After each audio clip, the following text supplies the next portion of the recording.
লুকোচুরি? You will never be alone.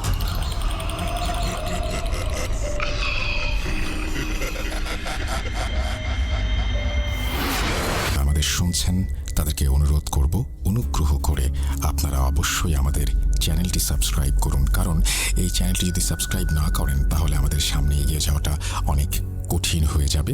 এবং সেই সাথে যদি চ্যানেল সাবস্ক্রাইব করেন তাহলে আপনারাও পাবেন সমস্ত নোটিফিকেশন একদম টাইমলি। চলে যাচ্ছি ঘটনায়। আমাদের যে ঘটনাটি পাঠিয়েছেন তিনি যিনি শেয়ার করেছেন তার নাম সাকিব, যদিও এই ঘটনাটি সংগ্রহ করেছেন সিফাত আলম, এবং তিনি রেগুলার ঘটনা সংগ্রহ করছেন এবং আমাদেরকে বিশালভাবে সাপোর্ট করছেন। এই জন্য সিফাত আলম আপনাকে অসংখ্য ধন্যবাদ এবং আশা করছি এভাবেই আমাদের সঙ্গে থাকবেন, সাপোর্ট করে যাবেন। ধন্যবাদ আপনাকে। আমরা চলে যাচ্ছি ঘটনায়, যেভাবে লেখা আছে সেভাবেই পড়ে শোনাচ্ছি। আসসালামু আলাইকুম রাসেল ভাইয়া ও প্রিয় লিসেনার্স, আশা করছি আপনারা সবাই ভালো আছেন এবং সুস্থ আছেন। আমি সিফাত আলম আজ নতুন একটি ঘটনা নিয়ে হাজির হয়েছি। যিনি আমাকে আজকের এই ঘটনাটি পাঠিয়েছেন, যদি তিনি প্রমাণ হিসেবে আমাকে ভিডিও না পাঠাতেন তাহলে আমি নিশ্চিত এই ঘটনাটি আমি বিশ্বাস করতাম না। তিনি বলেছেন তার স্ত্রী ও তার মেয়ের মুখ থেকে ছোট ছোট পেরেক বের হয়। তার ভাষ্য মতে এই সব কিছু তখন থেকে শুরু হয়েছে যখন থেকে তাদের বাড়িতে তাবিজ বের হতে শুরু করেছে। এর বাইরে তাদের কাপড় ও ঘরের পর্দায় সিঁদুর দিয়ে ক্রসের চিহ্ন পাওয়া যায়। এই ঘটনার সাথে সম্পৃক্ত ভিডিও এবং ছবি আমার কাছে সংরক্ষিত আছে। আপনারা চাইলে আমি পরবর্তীতে আপলোড করে দেব। যিনি আমার সাথে এই ঘটনা শেয়ার করেছেন তিনি তার আসল নাম প্রকাশ না করার অনুরোধ করেছেন। আমি তার অনুরোধকে সম্মান জানিয়ে তার ছদ্মনাম সাকিব ব্যবহার করছি। এই সব কিছু সাকিবের পরিবারের সঙ্গে কিভাবে শুরু হলো, কেন হলো, তাদের উপর কে কালো জাদু করেছে, এই পরিবার কতজনের কাছে চিকিৎসার জন্য গিয়েছেন আর তাদের সঙ্গে কি কি অভিজ্ঞতা হয়েছে, এসব কিছু আমি সাকিবের ভাষাতেই বলছি। ঘটনার ভেতর থাকা অনিচ্ছাকৃত ভুল ত্রুটির জন্য আমি সবার কাছে ক্ষমা প্রার্থনা করছি। বলছেন সাকিব। এই ঘটনাটি 1998 সালের আগে শুরু হয়েছিল। আমরা 4 ভাই এবং 2 বোন।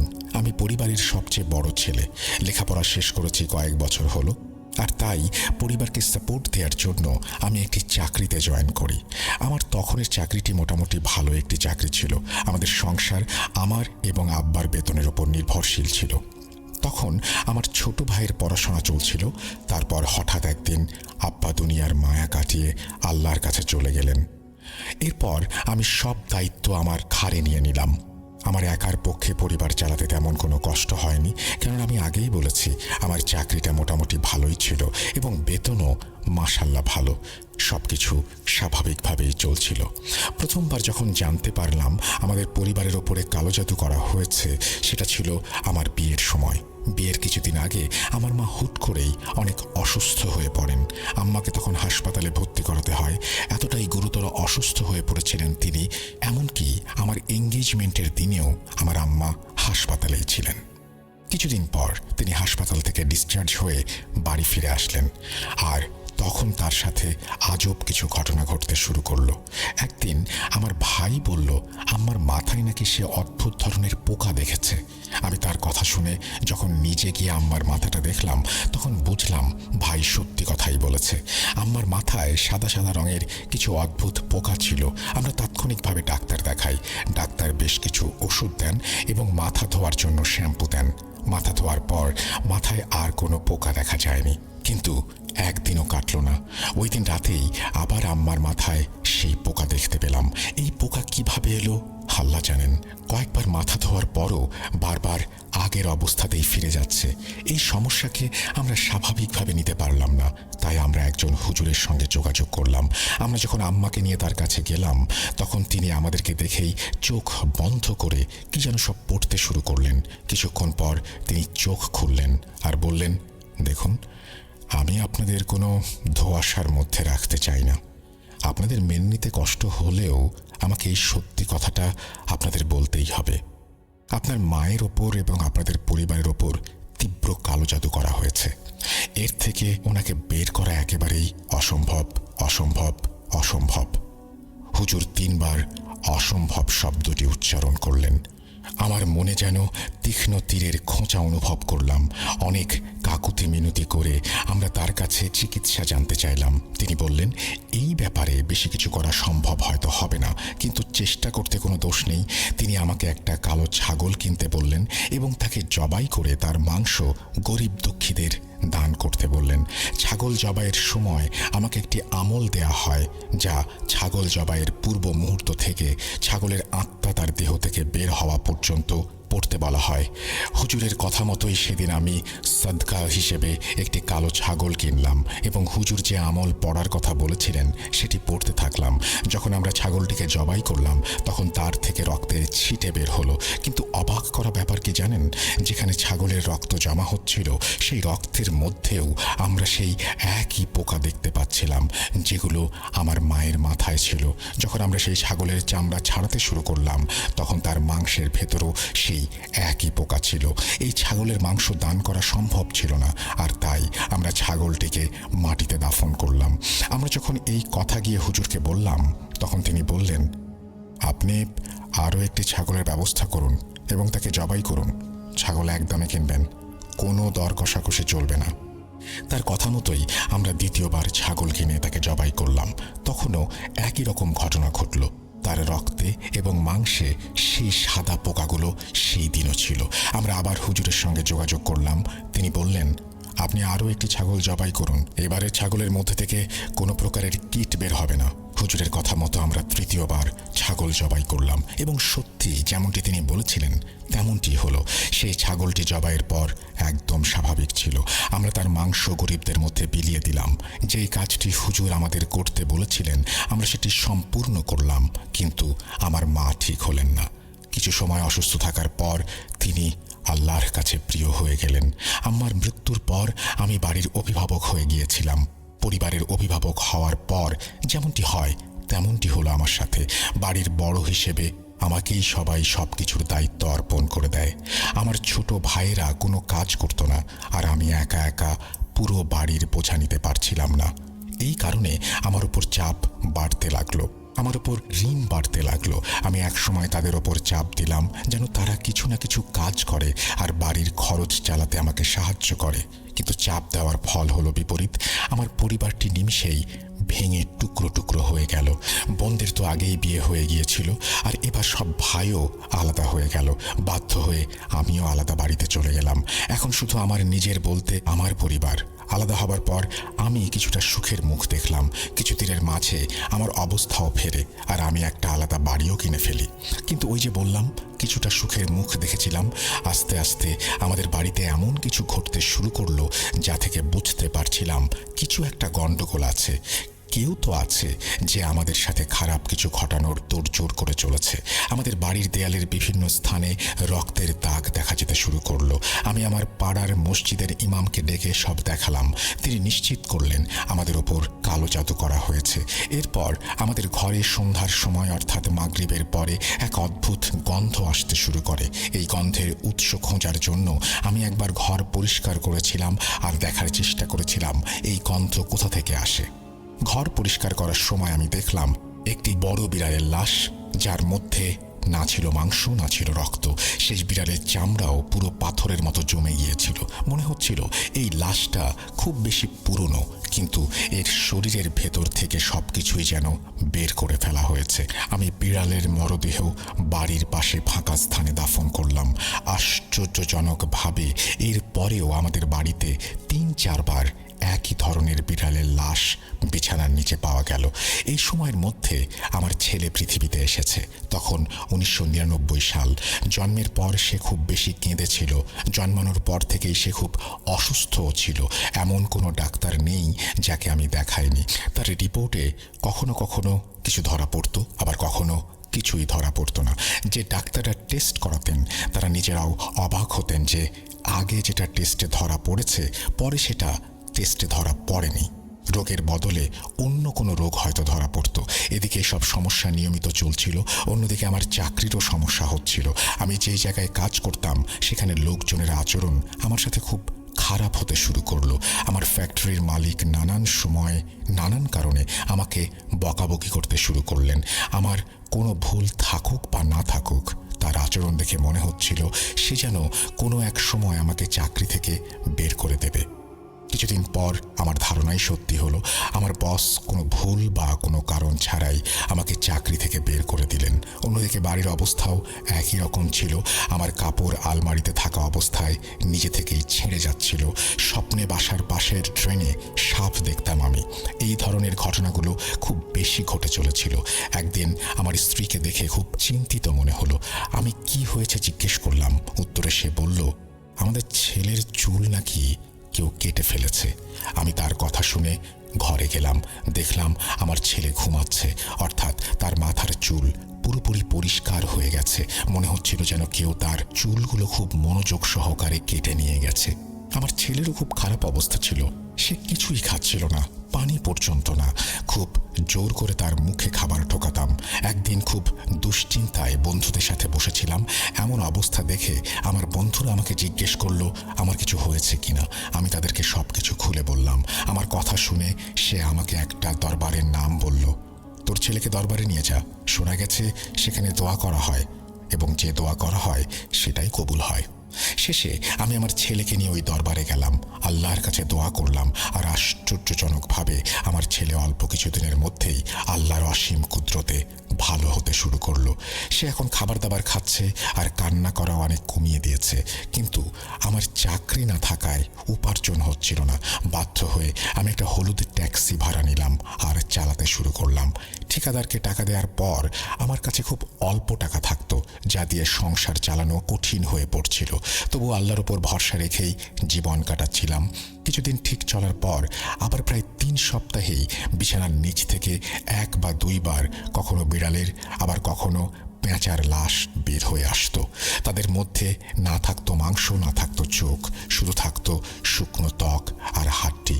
যদিও আমি ট্যাক্সি চালাচ্ছিলাম, কিন্তু আমি এতে মোটেও সন্তুষ্ট ছিলাম না, কেননা আয় রোজগার তেমন একটা হচ্ছিল না। আমি চাইছিলাম কোনো একটা ভালো কোম্পানিতে আমার চাকরি হোক, কারণ পরিবারের অবস্থা দিন দিন খারাপ হয়ে যাচ্ছে। আমি যেখানেই ভ্যাকেন্সি দেখতাম সেখানেই অ্যাপ্লাই করতাম। আমি কয়েকটি রেফারেন্সও দিয়েছিলাম, কিন্তু কিছুতেই কিছু হচ্ছিল না।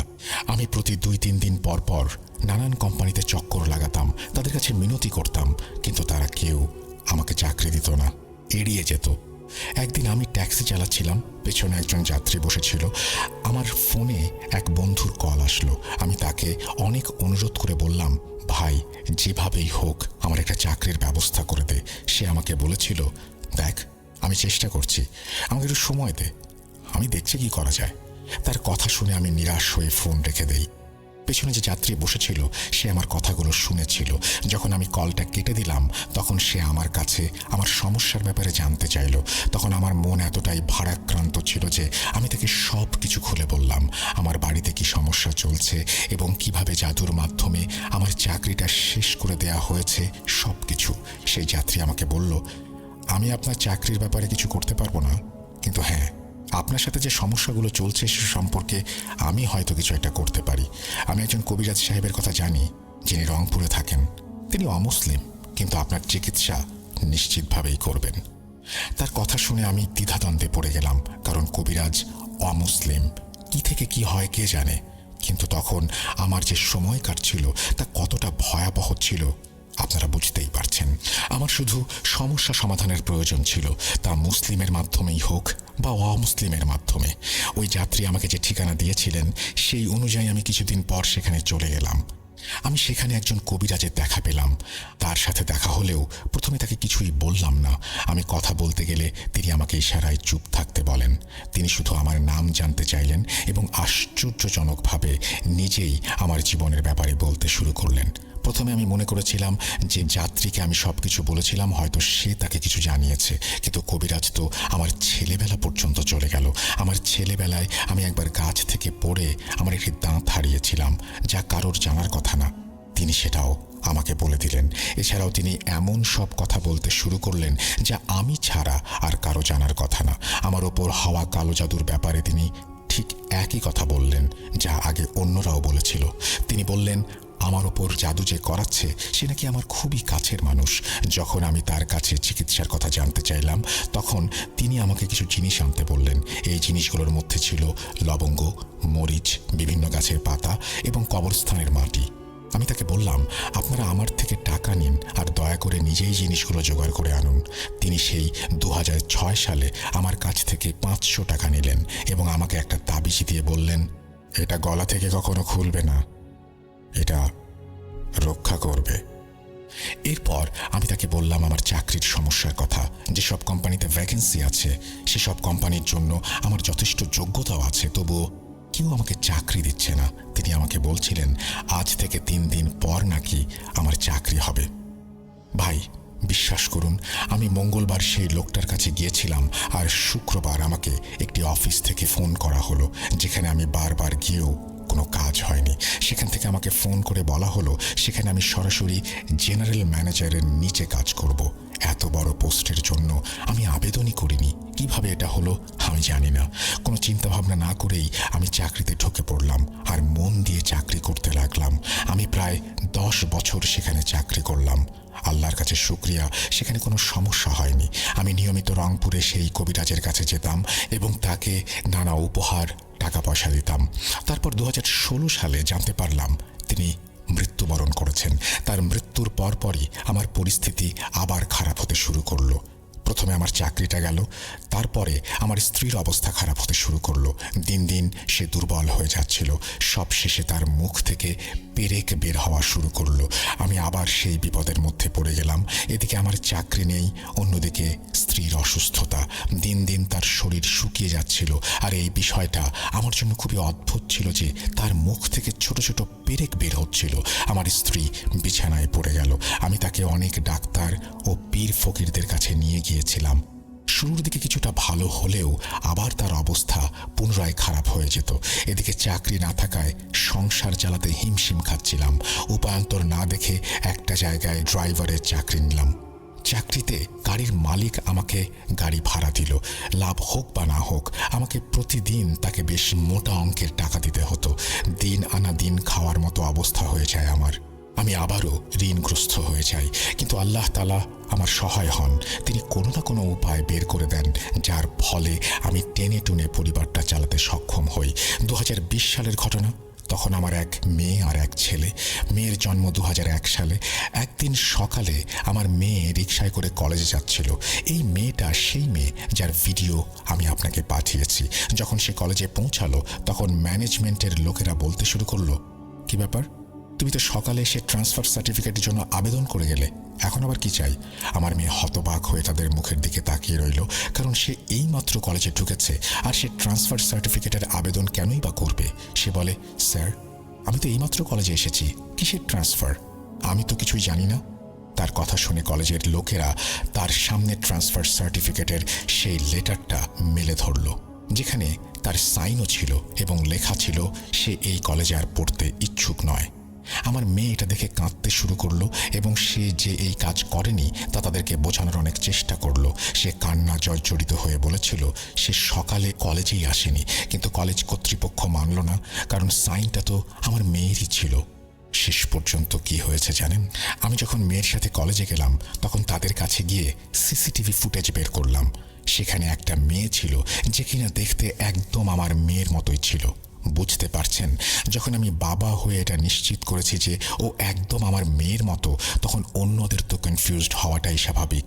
আমার মিনতি আমার মেয়েকে ভর্তি বাতিল হওয়া থেকে বাঁচালো। আমি নিজের ব্যক্তিগত স্বার্থের তাগিদে কলেজের নাম নিচ্ছি না, কিন্তু কতদিন পর তার স্বাস্থ্য এত খারাপ হয়ে গেল যে বাধ্য হয়ে তার পড়াশোনা ছেড়ে দিতে হলো। আগে যা তার মায়ের সাথে হচ্ছিল এখন তার সাথেও তাই হতে শুরু হলো। তার মুখ থেকেও ছোট ছোট পেরেক বের হওয়া শুরু হলো। এরপর তার উপর জিন হাজির হতে শুরু করলো। যে তার উপর হাজির হতো সে নিজেকে অমুসলিম বলতো এবং নাম ঈশাই বলতো।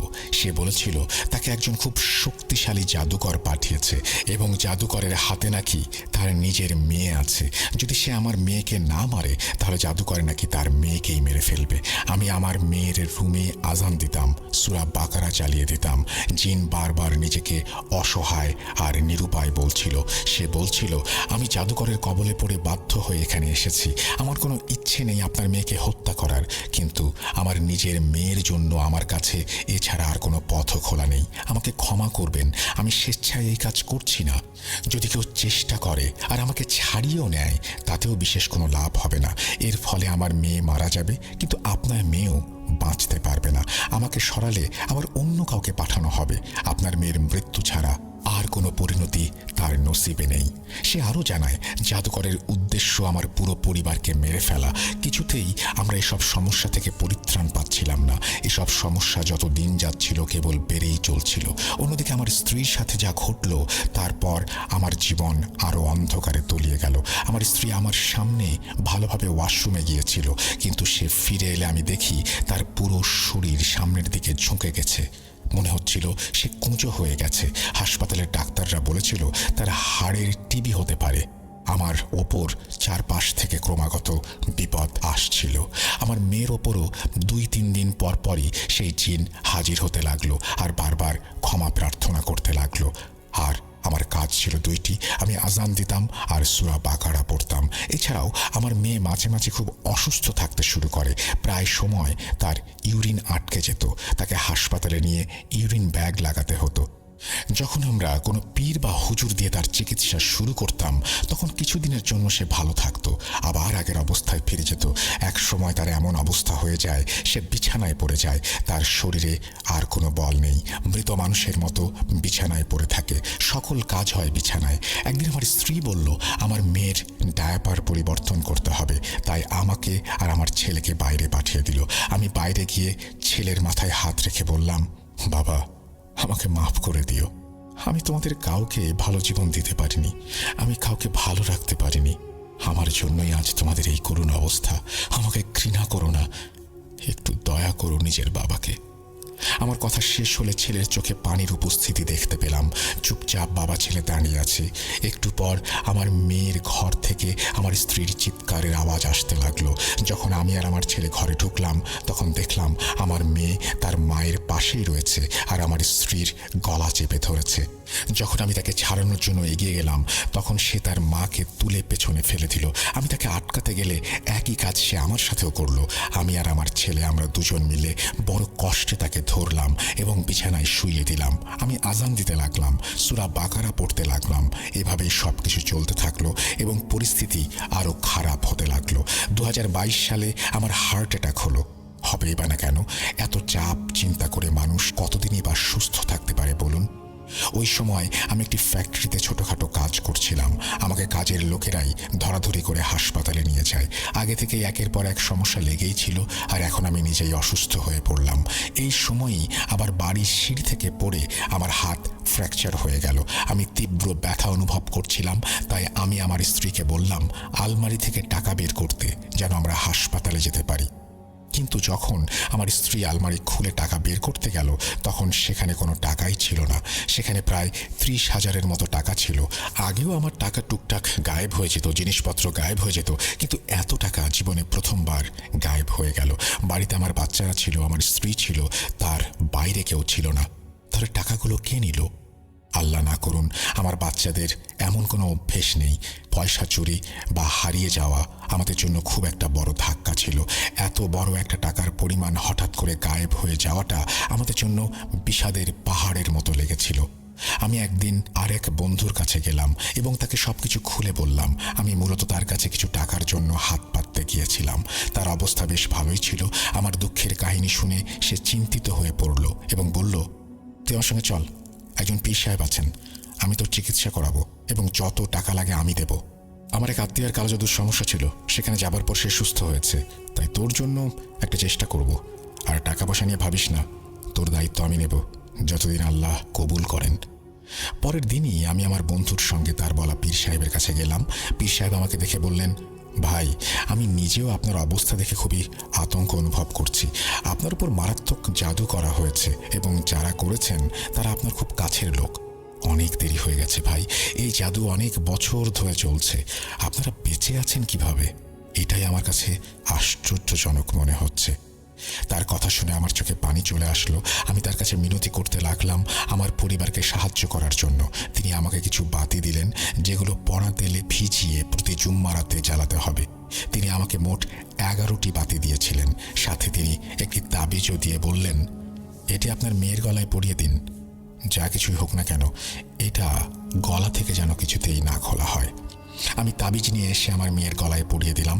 তাবিজ পরানোর পরই তার ওপর সেই জিন হাজির হয়ে গেল। হাজির হয়ে সে আমাকে বলতে লাগলো, আজ পর্যন্ত আপনার যত ক্ষতি হয়েছে তা আমি করেছি। আপনার স্ত্রীকে আমরাই অসুস্থ করেছি, আপনার টাকাও আমরাই সরিয়েছি এবং আপনার মেয়ের এই অবস্থাও আমরাই করেছি। আমাদের একটাই উদ্দেশ্য, আপনার পরিবারকে ধ্বংস করা আর আপনাদের সবাইকে মেরে ফেলা। আমি আমার পরিবার সেই জাদুকরের কাছে জিম্মি। আমাদের কোনো উপায় নেই। আমি টানা 11 শুক্রবার রাত ধরে সেই বাতি জ্বালিয়েছি এবং নিজে সারা রাত জেগে পাহারা দিয়েছি। প্রথম দিকে বেশ ভালোই ফলাফল পাচ্ছিলাম। যে জিন আমার মেয়ের ওপর হাজির হতো সে বলতো ওই তাবিজটা খুলে ফেলতে, কিন্তু আমরা তার কথা শুনিনি। একদিন আমার মেয়ের চুলও আমার ছেলের মতো কাটা অবস্থায় পাওয়া যায়। আমরা খেয়াল করে দেখলাম তার গলায় পীর সাহেবের দেয়া সেই তাবিজটিও নেই। যখন আমি পীর সাহেবের কাছে গিয়ে এই কথা বললাম, তখন তিনি আমাকে এড়িয়ে যেতে লাগলেন এবং তার আচরণ দেখে মনে হচ্ছিল তিনি আর কোনো চিকিৎসা করতে চান না। তারপর অন্য এক পীর সাহেবের কাছে গেলাম চিকিৎসার জন্য। তিনিও আমাকে দেখে বাকি সবার মতো একই কথা বললেন। তিনি জানালেন তিনি কোনো পাকা কথা দিতে পারবেন না, কিন্তু তিনি চেষ্টার কোনো কমতি রাখবেন না। শুরু হলো চিকিৎসা। তার চিকিৎসার পর প্রায় 6-7 মাস বেশ শান্তিতে ছিলাম আমরা, কিন্তু এখন পুনরায় পরিস্থিতি আবার খারাপ হতে শুরু করেছে। আমি একজন কবিরাজকে দিয়ে পরীক্ষা করিয়েছিলাম আমার সমস্যাগুলো গভীরভাবে জানার জন্য। সে বলেছে আপনার ঘরে বর্তমানে 115টি জিন রয়েছে, যারা জাদুর মাধ্যমে আপনাদের উপর ক্রমাগত লক্ষ্য রেখে যাচ্ছে, যেন আপনার পরিবারকে ধ্বংস করতে পারে। আমি এখন অসুস্থ, আমার কাজও ঠিক মতো চলছে না। কখনো যাই, কখনো ছুটি নিতে হয়, কেননা কখনো আমার বউ আবার কখনো আমার মেয়ে মারাত্মক অসুস্থ হয়ে পড়ে এবং তাদের মুখ দিয়ে পেরেক বের হয়। পূর্বের মতোই আবার ঘরে তাবিজ বের হতে শুরু করেছে, যেগুলো ছবি আপনাকে পাঠিয়েছি। আমার মেয়ের কাপড়ে সিঁদুরের ক্রসের চিহ্ন পাওয়া যাচ্ছে অনেকদিন হলো। তাবিজের ওপর নাম লেখা থাকে, পুতুল তৈরি করা হয় এবং সেগুলোর ওপরেও ক্রসের চিহ্ন দেয়া থাকে। এই সব কিছু সহ্য করতে করতে 25-26 বছর পার হয়ে গেছে। কখনো কখনো মনে হয় যেন আমার সামনের সব দরজা একে একে বন্ধ হয়ে গেছে। একের পর এক শুধু বিপদ আর বিপদ। আপনার কাছ থেকে আর আপনাদের মাধ্যমে যারা আমার এই ঘটনাটি শুনবেন, তাদের কাছে আমার শুধুমাত্র একটাই অনুরোধ আছে, দয়া করে প্রতিটি নামাজে আমার জন্য একবার হলেও দোয়া করবেন, কারণ আমার সঙ্গে সেসব প্রতিনিয়ত ঘটে চলেছে। আর জিন একটি চক্র আমাকে, আমার পরিবারকে যেভাবে দুমড়ে মুচড়ে ফেলেছে, তাতে আপনাদের কাছে দোয়া চাওয়া ছাড়া আর কোনো পথ খোলা নেই। আল্লাহ তাআলা আমাদের ওপর দয়া করবেন এই আশাতেই আছি। আমি তো এই দুনিয়ার জীবন নিয়ে একেবারেই হতাশ। আর কোনো কবিরাজ বা পীর সাহেবের কাছে যেতে চাই না, কারণ আমি এখন নিঃস্ব, দিন আনি দিন খাই। আর তাদের কাছে গিয়েই বা কী হবে? তারা একদিক থেকে সামাল দিলে অন্যদিকে সেই জাদুকর আবার আমার পেছনে লাগবে। আমি আর সব চাই না। এখন যতদিন বাঁচি একটু শান্তিতে বাঁচতে চাই। আমার 2 সন্তানের জীবন শুরু হবার আগেই শেষ হয়ে যাচ্ছে। বাবা হয়ে আমি শুধু ফ্যাল ফ্যাল করে তাকিয়ে আছি। আর আফসোস এই একটি কারণেই, না হলে ভাবি আল্লাহ পরীক্ষা নিচ্ছেন, হয়তো পরকালে এর প্রতিদান পাবো। দয়া করে আমার জন্য, আমার পরিবারের জন্য দোয়া করবেন। আমাকে একজন ভিক্ষুক ভাবতে পারেন না, আমি টাকা ভিক্ষা করি না, দোয়া ভিক্ষা করি। আসসালামু আলাইকুম। শেষ হলো সাকিব ভাইয়ের ঘটনা। আমি ঘটনার শেষে ভিডিও এবং ছবি আপলোড করে দেব। আপনাদের কাছে আমারও অনুরোধ, সাকিব ভাইয়ের জন্য দোয়া করবেন, কারণ এখন দোয়া ছাড়া আর কিছুই তার কাজে আসবে না। আল্লাহ যেন ওনার